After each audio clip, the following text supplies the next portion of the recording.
Well, hello students from Student Affairs. I am Dr. Chosick, and I'm trying to figure out here how to do a narration kind of video, share my screen with you so you can get a few of my ideas from this material.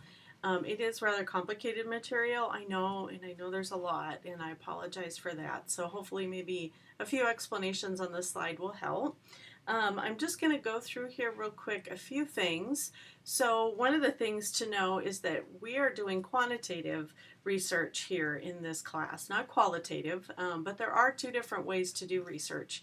Quantitative is the N with numbers, and qualitative is the L with language. And so qualitative really is a newer type of research, maybe in the last 30 to 40 years. That doesn't seem new, but compared to quantitative, it is quite new. So, but we're doing quantitative, and I wanted to just give you a few things about some of the reading in terms of how we test things, and this whole idea of that we are trying to falsify or throw ourselves under the bus with our hypothesis in the scientific method. So on page 17 there was some information about Karl Popper, and I do have his mug, just so that you can see that. I found that online, thought it was kind of cool. So anyway, Popper says that really all theories are just waiting to be disconfirmed or falsified, and that there's more power in that. And so I will give you an example. One of the things with the scientific method, let's say we want to study, and I realize this is kind of biased and not very culturally sensitive of me to say, but it does give you a good picture of what this means. So let's say that we have a theory that all men are lazy and don't do housework. And so we go about testing this because we know all these guys in our lives who don't do any housework. And, whether it's husband, boyfriend, dad, brothers, whatever it might be, we've noticed that no men will do housework. And so we have all of these examples, and we collect all this data. No men's doing housework, no men's doing housework. But all of a sudden we come across one guy who's doing housework. So that has disconfirmed our hypothesis right there. And so there's more power in that one example really than there is in all of those that we found. And so that's what he means by a scientific statement versus a non-scientific statement. Now we do give ourselves some leeway in terms of how much we'll tolerate, like in how much we find that's different. And that's really our p-value. And so we'll get to that in a minute. But I wanted to share a little bit here with the variables in terms of our levels of measurement with our variables. And actually before that, maybe we should talk just a bit about where's it at? Dependent and independent variable. There it is. So our independent variable is the variable that we manipulate. So if you can remember, I manipulate for the independent variable.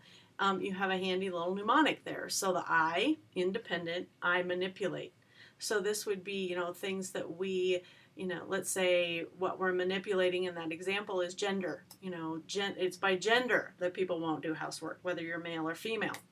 And then the dependent variable is what depends on that manipulation. So the dependent depends, right, on the independent variable. So the outcome, right? Housework is our outcome in that example. And so when we're looking at measuring things, we're looking at these levels of measurement on our variables. So we have variables, that are measured in different ways. Some are categories, like the gender, male, female. And those are the weakest types of way to collect data. Nominal is the weakest level there. It's on the bottom of the stair step there, you see. And it really just does sort and categorize things. So, like how many males, how many females, how many maybe students are freshmen, sophomore, juniors, seniors, that kind of thing. Then we get up to ordinal, which is ranking, right? So we can rank things between, first place, second place, third place. And so they can be in an order, but the distance between them doesn't necessarily have anything meaningful attached to it or anything that's standardized. So first place, can jump 10 feet. Second place can jump 18 feet, right? Third place, 19 feet. So it's all different in how much there is between those points. In interval ratio data, it's always the same. So from 1 inch to 2 inches is the same, 2 to 3 is the same. Or let's say a score on an IQ, right? The distance between 100 and 110 is 10 points, and that stays the same, right, between 110 and 120. And we have, that would be one like step up, right, because it goes by tens on IQ. So, and then ratio, interval ratio, we lump those together in our kind of data collection in the human services, in the behavioral sciences, because we don't really have absolute zeros. It's hard to say, somebody is absolute zero on an IQ or absolute zero on their GPA or, those kinds of things. So we don't worry so much about that like they do in the more hard kind of sciences. So you need to know your level of measurement and what kind of data you're collecting in those variables. The next thing just to go over is how you collect it and what is the design of using your subjects or your data collection. We can have between subject or independent measures.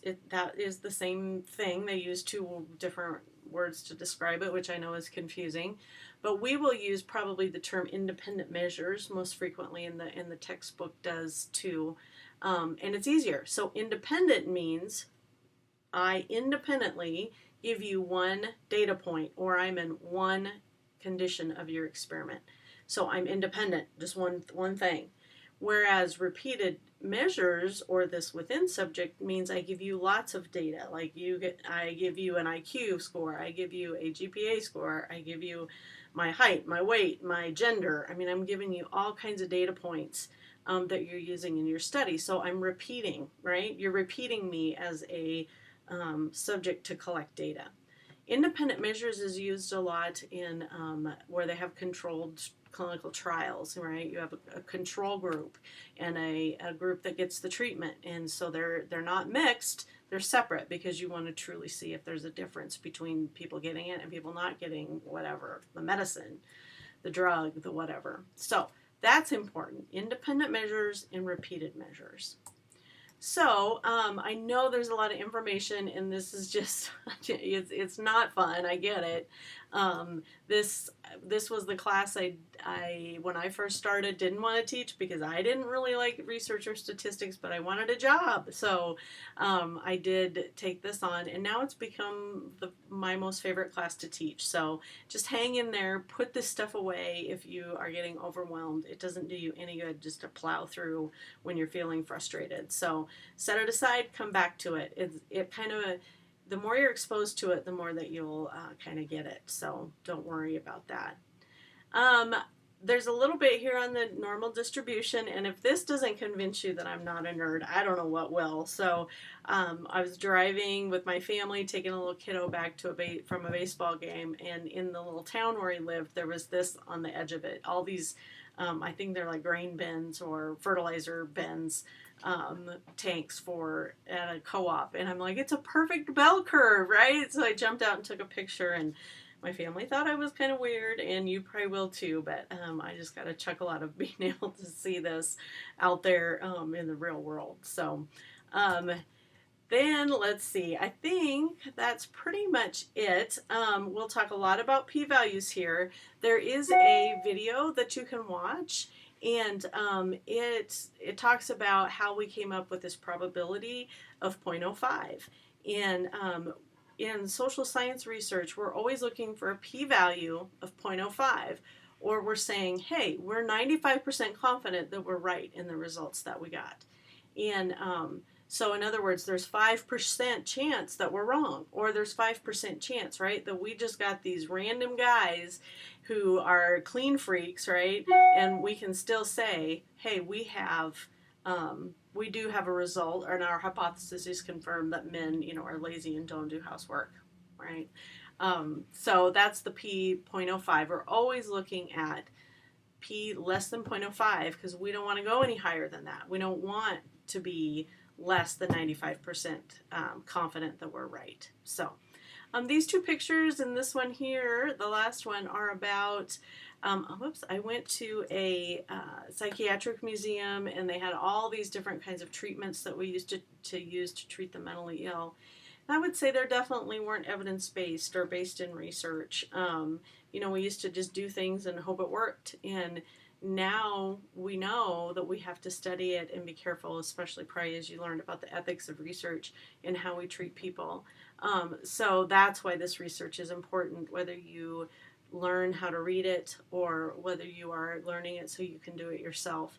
But these treatments here were putting people into what was called the wheel or the swing. This was back probably in the late, I would say, 1800s. And, you would put them in there to treat them. And basically what would happen, they would calm down or try to, because they wanted out of these situations. It wasn't that they were getting better. And here, even in the 50s, right, and 60s, we were putting people in water thinking that this was going to cure their mental illness. And, then you add electricity to it. It just certainly does not make any sense for what we know today. And so that's why it's important to slog through this research stuff.